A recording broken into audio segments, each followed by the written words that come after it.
Okay, we have a simple sheetrock repair, toilet paper holder.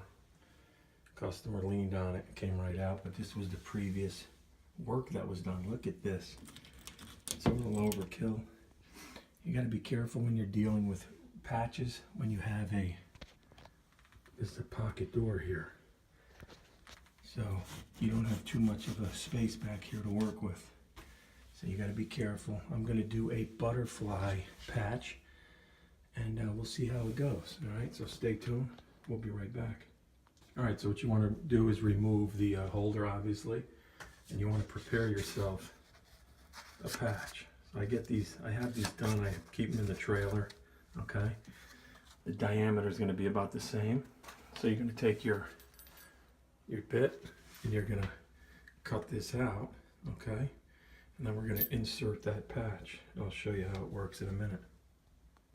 All right, so you cut it out with the bit, and we're going to just dry fit it right now to see what it looks like. She fits in good, so what we're going to do is we're going to prepare some mud. I got the 5-minute setup. We're going to apply it on this side here.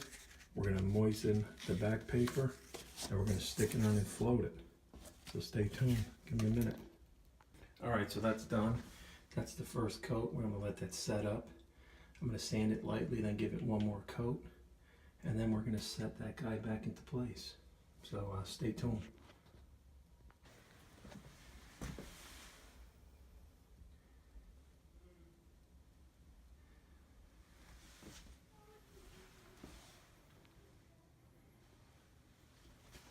Always make sure you clean up after yourself. I use the rigid mini vac. Okay, clean up all your mess so it looks good for the customer, and they're going to finish painting, probably paint the bathroom itself. So that's it, a quick butterfly patch.